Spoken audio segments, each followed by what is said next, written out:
Well, we are in this, they're wrapping up this series. So next week is our birthday series, our birthday service, as birthday said. Josie is not called birthday. She's called Josie, or J-Train, I heard this morning from someone. So our birthday service is very exciting. And so next week, Gayland will be here. Gayland is the guy who recruited us to come down here. So he's going to be speaking. We're going to be sharing a bunch of stuff about the church. No confetti, though. If you were here last year, we had these poppers, and the confetti was really cool. We're still hearing about that from the pump house. So no confetti. Apparently, it's still here. It's like they find it. So it's an amazing stuff. But today we're wrapping up our series, Last Things First. And it's the beginning of the year. So if you haven't been here, I just want to bring you up to speed. Many of us talk about at the beginning of the year and resolutions. What are some things that I want to do this year? And even if you aren't thinking about, the list of things you want to accomplish, and we know that most people don't accomplish those things. Like by now, if you had resolutions, you've already given up on them. Anyone? Just kidding, you have to raise your hand. But that's just a reality. But even if that's true, most of us would say, I want this year to be better than last year. Like no one's saying that I hope that it gets worse, right? Or just like I just plateau for the rest of my life. We want it to get better. So thinking about, I'm not a big resolutions guy because I too often have set a list and then sometimes just forgotten about it. I want to think about what are some ways to prioritize our thinking for this next year. And so I began thinking about Jesus and his last words. In Acts 1:3, it says this: Jesus presented himself alive to them after his suffering by many proofs, appearing to them during 40 days and speaking about the kingdom of God. So Jesus dies and he resurrects and he spends 40 days talking to his disciples. But the Gospels record very little. Now, many of the books in the Bible, they're about the same length, and that's because they're a scroll's length. This is kind of how the paper worked. Obviously, the shorter books are different, but a lot of those books, why we have a 1st and 2nd Kings is because it was a scroll's length. So you think of that, there's this scroll for the Gospels, and then very little to record what Jesus said. And yet he spent 40 days talking to them. So what we have in the Gospels is a little bit repetitive. The Gospels record very similar things, but those seem to really capture what Jesus was saying. So he said these things often. He repeated these things often. These are the most important things. Now, many of us have people that maybe have died, and we have some regrets on what we said or didn't say, that last interaction. Or we think about someone who maybe is going to pass, and we think, gosh, I want to make sure I handle those last moments well. Those are precious moments. Right? Many of us, when we say goodbye for the day, when we leave, we say, I love you, right, to our family, because part of that comes from this fear. Like, what if something happens and I don't get to talk to him again? I didn't say I love you. Like, we're haunted by this. These last words are important. These are Jesus' last words. So just kind of refresher on what we've talked about so far. Matthew and Mark and Luke wrote Luke and Acts begins the same way as Matthew and Mark end, with this challenge: go into all the world. They all record Jesus' word to go and tell the story, which is really just Jesus repeating what he'd been saying for millennia. Go. Now, this is not about preaching or teaching or being a minister. This is about telling the story. And not just being able to talk about the Bible. That's important. But the Old Testament passages that Jesus is reflecting on really are about tell the stories of what God has done. Tell the stories of what God has done so the nations, so the world can be blessed. What does that mean for me? It means God has done things in my life. I should tell people about that. If you read the New Testament, you read Paul, his theology, his confidence comes not from his intelligence and his schooling, it comes from his testimony. God came and rescued me and called me. That's it. Can't prove it to you. Can't justify my existence. There's no validation for that other than I am telling you that Jesus spoke to me and called me. He was graceful with me, and I want to tell you about that. That's it. You don't have to prove anything. You just tell the story. Jesus says, go and tell the story. And then last week, Well, and John actually ends with a story that's very similar, except for it's a one-on-one conversation with Jesus and Peter. It says, feed my sheep. And I kind of wonder with Peter if that was maybe twofold. He's talking to Peter one-on-one because Peter had a special role among the disciples, but also maybe Peter needed to hear it. So many of you know that I've coached soccer for a long time, boys and girls, college men and women. And there are a lot of times people ask me, like, what do you like better, coaching boys or girls? And I would say it kind of depends. If I'm coaching girls, I probably want to coach boys. And if I'm coaching boys, like I really miss coaching girls. It just kind of depends on what's happening at the moment. But there's some differences. One kind of consistent difference is if I'm, say it's halftime in a game, and I'm talking to a bunch of a girls team, and I say something general, like, we need to do this better. We need to work harder. All those girls here, if I have a good relationship with that team, they all hear something like, he's just being nice. He's really just talking to me. I'm the only one. I'm the worst. If I say that to a bunch of boys, the boys go, he's talking to everyone else because I'm working plenty hard. Right? That's kind of how it works. So I kind of wonder if with this conversation with Peter, if Jesus is like, so I've told everyone to go into all the world and share the gospel, share this story. Peter, I want to talk to you. I want you to go into the world and share the story, Peter. Just so you know, I'm talking to you as well. Just get it straight, get it through your thick skull. You're going to lead this thing, and here's what you need to do. It's like, okay, does he need a little extra, And so I'm so thankful for Peter. So John ends with a similar story as Matthew, Mark, and what Acts begins with. Last week we talked about the Emmaus Road story. Here, Jesus is taking a walk with a couple of people who are sad and confused, and he explains his plan. And in the process, he changes their narrative, their guiding truth, and replaces it with himself. Like, you have this idea about how things work or how to make sense of the world, and it's wrong. It's leading you this way. It's leading you to despair. That's why you're so sad. The fact is, the thing that you're sad about is actually good news. Let me tell you about that. So now we get to John. And John is interesting for a variety of ways, but one is it kind of has two endings. We're going to talk about both of those. It kind of ends in chapter 20 and it ends in chapter 21 as well. And so if you're reading along, you finish chapter 20, like, okay, that feels like you've wrapped it up, and then he continues. And part of that last chapter is that story with Peter that I mentioned. And so there's some question, is this just a weird way to write, or was this chapter, what we know to be chapter 1, was that added later? Here's the ending of chapter 1. Now there are also many other things that Jesus did. Were every one of them to be written, I suppose that the world itself could not contain the books that would be written. Now, when I first became a Christian, I was like, wow, that is a lot of stories. That's a lot. The earth is pretty big, right? And the whole world couldn't contain it. The Jewish people love hyperbole. So when Jesus is talking about, with this kind of prayer, you can move mountains. He isn't talking about, like, hey, you know how we've lost track of Mount Sinai? We can just call it here to the cross. We'll replace it with Granddad Bluff. Like, boom, there's Mount Sinai. Now we can explore where God revealed the Ten Commandments. Like, that's not what it is. It isn't about literally moving mountains. He's saying, look, your life is going to have some big problems. It is gonna. The storms are going to come, right? He says at the end of the Sermon on the Mount. Storms are going to come. With prayer, we can solve some of those problems. We can work those things out. So they like hyperbole. Even if it's an exaggeration, it still drives home the question of all the things John could tell us about Jesus, why did he choose these things? Why these things? He spent 2 to 4 years, so rounding to 3 years with Jesus teaching and talking and doing things, time with watching him with people, with crowds, time just alone on the road, traveling together.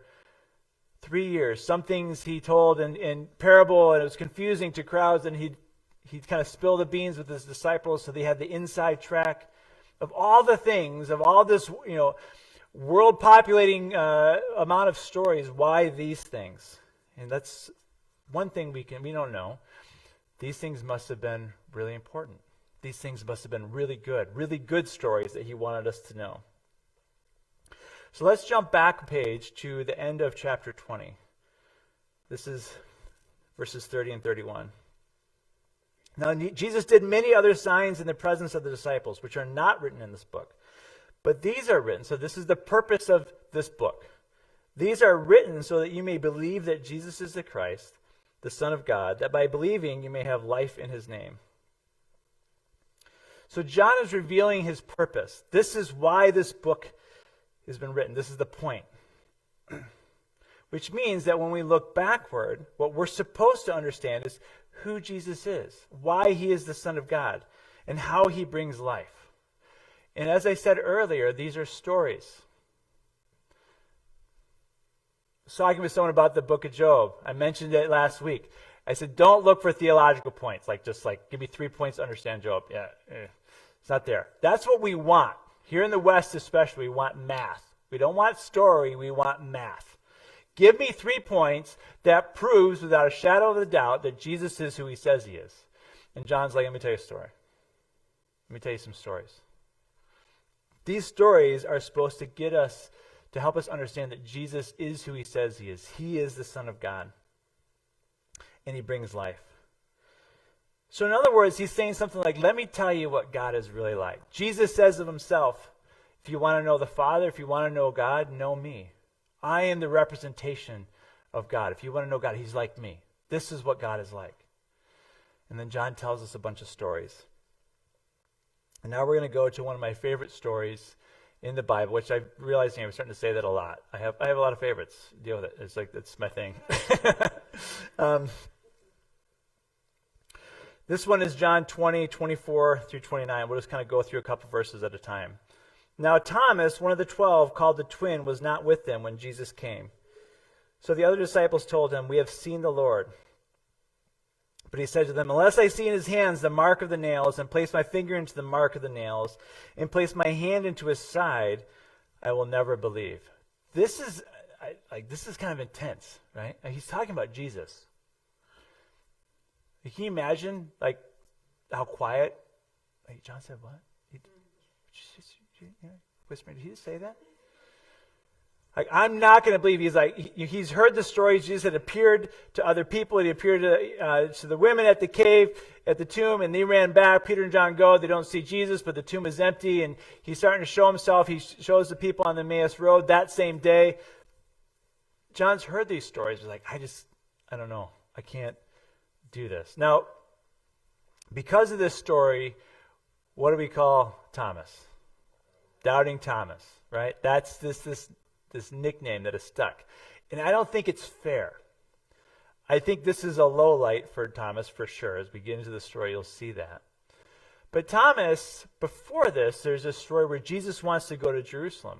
The disciples say, we can't go to Jerusalem because the Jewish leaders, they want to kill you. And Jesus is like, nah, brah, I'm going, just like that. I'm going to Jerusalem. We're going to Jerusalem. And the disciples are like, how do we convince him, right? And this is, Jesus, right? So it's kind of hard to argue with. So Thomas responds with, well, let us go that we may die with him. There's nowhere else I want to be than with Jesus. And if you're going to go die, then I guess I'm going to go die too. This is not a guy you can sum up with the word doubting, right? This is not a coward. This is not a guy with weak faith. He's not uncommitted. He's not waffling. And then you fast forward. We don't know exactly for sure what happened with Thomas, but the consistent legends are that as the church grew, that some of the disciples, they kind of just maybe even literally drew straws, but they cast lots. They selected who would go on different missionary journeys. And Acts tells us a lot about Paul, but some of the disciples went on other journeys to other places. And the legend is that Thomas got what would have been the short straw to go to India. And that most likely he was martyred there. Maybe pretty brutally. And while we don't know that, there's, some of this ancient stuff, it's kind of hard to get record, and this would just be a wandering preacher, traveling minister, like there are tons of them, going to another country. Now he's in a foreign land, and history goes to the victors, and so the details are lost. But in southern India, there's a population of people that call themselves Thomas Christians, and Thomas is a popular name in India, right? So that's interesting. So most likely something like that happened. The point is this.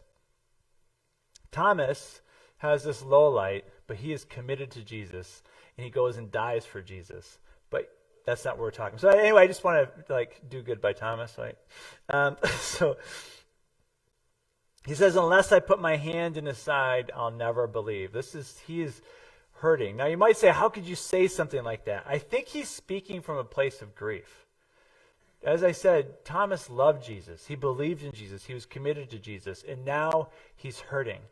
And we know kind of roughly, right, the stages of grief. There's, denial, depression, anger, those things. And they lead us sometimes to say and do weird things. I studied grief for my master's degree. My thesis was on grief. And it's fascinating to me because we can all grieve in such different ways. And when I talk about doing funerals, funerals are fascinating places because we're all in a different place, totally different place from why am I here? I don't want to be here. I don't even know these people, to this is the last place on earth I want to be, to I just can't wait to get to the small sandwiches, to the last thing I could do is eat. We're all over the map in a funeral. Here Thomas is basically I don't know what to do. I thought I had it figured out. Jesus had figured it out for me and told me the truth, and now I don't know. I'm totally confused. I'm lost. I'm hurting. So he's speaking out of his hurt. So 8 days later, in verse 26, 8 days later, his disciples were inside again. So they would gather. They would kind of scatter, and then they would gather. And they would lock the door because, their guy, Jesus, had been killed. So they were afraid they were going to get hunted down too. So they'd kind of hide together. 8 days later, his disciples were inside again, and Thomas was with them. Although the doors were locked, Jesus came and stood among them and said, "Peace be with you." So Thomas is there. The doors are locked. And as we saw last week with the Emmaus Road story, Jesus begins walking with these two disciples, and they don't recognize him. And then, after they talk for a while, they begin to have the meal. When he breaks bread, all of a sudden he reveals himself and then disappears. So while Jesus did multiple things to reveal himself, to prove himself alive, in fact, there's a couple records of him eating meals, hey, look, I'm actually eating, I'm a human being. This is really happening. He also had some magic about him. And so he could just disappear, and in here he could just walk through. And I pictured, this is how I've always pictured this. They're in the room. Thomas is kind of made himself the odd one, right? And so I picture him leaning against the wall. And then Jesus just stepping in. And he greets everyone, and then, "Peace be with you," right? Right? Which is a common greeting, but I don't think at the moment he was "Yeah, peace, that's what I'm feeling right now," as you just walked through the wall and greeted me. Peace be with you. This is kind of reminiscent of when the angel appears to Mary. He says, "Don't be afraid." This angel just, sure. Don't tell me how to feel, right? Peace be with you. Then he said to Thomas, so he greets everyone, "Peace be with you," turns to Thomas and says, "Put your finger here." He says, "See my hands?" Now when you read hands, it's most likely wrist, where he was nailed. "Put out your hand and place it in my side." Don't disbelieve, but believe. Now if Jesus did reveal the wound in his side, he's basically undressing. This is pretty intimate. This is pretty close. Jesus is going through some lengths to prove to Thomas that he's there, that this really happened. Don't disbelieve, but believe. Thomas answers, "My Lord and my God." It's he proclaims, this is Jesus. I know who you are. I'm confident. And here he gets a little bit of scolding. And the disciples on the Emmaus Road kind of get that same kind of thing. "I wish this was better. I wish you didn't understand." So he says, "Have you believed because you've seen me? Blessed are those who have not seen and yet have believed." Speaking about us. And this is an interesting dichotomy because what Jesus is talking about is what we often wonder about. And I said here a moment ago, Thomas is looking at the proof and believes. But we don't have that. We don't get to see that. So this is faith. This comes down to faith. I think that Christianity makes sense for the most part. Some of it I'm I'm going to trust you on that. I think it makes sense of the most things. But in the end, I have to say, I'm going to trust this. I'm going to believe this. This is an act of faith. Jesus is looking to us and saying, "Blessed are you who believe without seeing." Now, I think Thomas is being corrected. He's being scolded a little bit. But he's also being loved. Jesus is saying, coming to him, addressing Thomas directly. Here you go. Here's the proof that you need. I wish you didn't need this, but if you need it, I want to give it to you. Remember, this is the last story before the first ending of John, when John says, these stories, this is what God's like. If you want to know what God's like, he's like this. God's like the guy who comes to the wall and goes to the guy, not the guy who's doing great, got it made, got it all figured out. He goes to the guy who's like, I just don't know if I can do this. I don't know what to think anymore. He goes to that guy.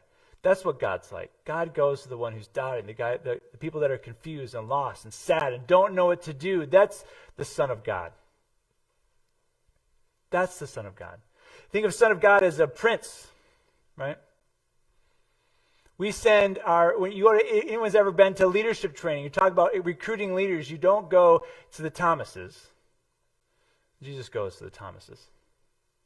Goes to you and me. When we don't know what to do, we don't know what to think, and we say things that we wish we could take back, Jesus says, I get it. I understand. Peace be with you. So what does all this mean for me, for us right now, for this year? We talked about the first week. It's called the Great Commission. So you have a story, and Jesus wants you to share it. Jesus prepares us and sends us out to tell stories about him and what he has done to bless the world, to change our lives. You may say, I don't have much to tell. Well, think a little bit about that. Some of you would say, Jesus, I know, saved my marriage or a relationship I have with a friend or a family member. I was full of despair and Jesus gave me hope. I had nothing to live for and Jesus gave me purpose. In fact, that's what this Great Commission is. You Jesus follower, not you pastor, not you well-educated, not you successful. You Jesus follower have purpose. You have something to live for. Jesus has given you life and he wants you to share that because other people need to know that. And that's been the plan all along. Our purpose is to share the life-giving story of Jesus. That's the Great Commission. On the Emmaus Road, we see that Jesus understands that we don't understand. Jesus knows we don't completely understand, so he invites us into a better narrative, and he walks with us. And in John, we see that Jesus knows this can be hard. Jesus knows this can be hard. Some of us have had these dark nights of the soul, these crises of faith. And we have this experience where like, okay, that's the moment where I know God spoke to me, God showed up, God pointed something out, drew my attention to something, and I was like, okay, there's where I believe. Now that story may be meaningless and unhelpful to other people, but to you, it's God meeting you where you're at. I have those moments. I have a couple of key stories in my life where I was like, okay, I'm in. Thank you. Stories that I couldn't invent on my own, that would make no sense. He knows we don't understand. He's given evidence in his word throughout the world and nature. It's called natural revelation. He's given evidence of himself, and yet sometimes we don't get it.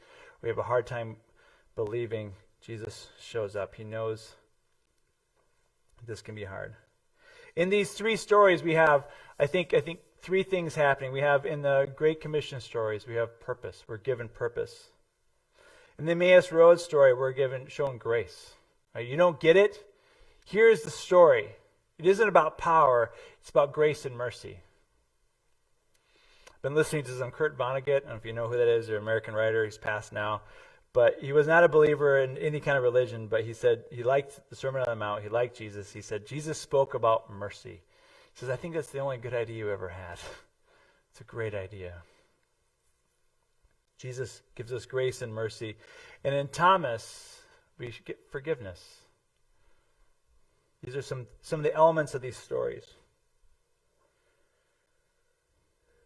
In the Emmaus Road story, after Jesus disappeared, they said, did not our hearts burn within us? Right? Jesus speaks to our hearts. And while it's important to kind of understand the Word and understand the history and all that stuff, in the end, knowing Jesus, following Jesus, is more about a heart issue than a head knowledge issue. And I'm not saying turn off your heads. We love the Lord our God with our minds as well. We're given minds. Use them. Think. That helps us understand God better, understands how to communicate his story better for sure. But in the end, this is the stories I have that I hang on to when I'm struggling have nothing to do with fact or math. Jesus speaks to our hearts. So you may have noticed that we did worship a little bit different. Normally, if you haven't picked up on it, we do 3 songs, announcements, teaching, and then a closing song. It's a pattern a lot of churches use. It makes sense. I was telling the group beforehand that worship is one of those things where it helps us kind of get in the mood, right? But sometimes I wish we had worship at the end to kind of think about, reflect on. And worship team, you can come up if you want. To reflect on what we've talked about. And so that's what we're going to do. We're going to sing a song, and then after that first song, Josie's going to come and lead us in communion. But one of the glitches with humans is worship can also be a distraction. It may be that God is speaking to you right now, and you felt that these past few weeks. God is stirring something in you that he wants this next year to be different. He wants to use you in a certain way or work on a certain thing or whatever that is. And we can sometimes wrap up, do our last song, and zip out of here and never give God the space and time to do that. So as we sing this last song, if you're feeling like, no, I need to pray, or I just need to reflect, or I just need to be available for God to speak to me, then don't sing. Just be here. God loves you. God has a plan for you. He's graceful and forgiving. He understands what you don't understand, and he wants to help you understand it. He wants to help you grow. He wants to help you find your place in this world. He wants this next year to be better than last year. All he asks is that you make yourself available for him to do the work. You don't have to do the work. That's part of the good news, right? And so we're just going to take some time and just pray. Reflect, be available for God to speak. If you don't want to sing, then don't. And then after this first song, we'll do communion. Let me pray. Lord, thank you for your word. Thank you for these stories that tell us who you are. You're the kind of God that comes to us at our ugliest, at our worst. We're feeling the least useful. You come and say, no, I've got a plan. I've got a purpose for you. Lord, I pray that you speak to each one of us. Help us to commit this year to you a little differently, to be available for what you have to say, to be available to learn about your word, to be available maybe to pray more honestly. Whatever it is, Lord, continue to speak to us, work in us as we give you this time. Thank you, Jesus.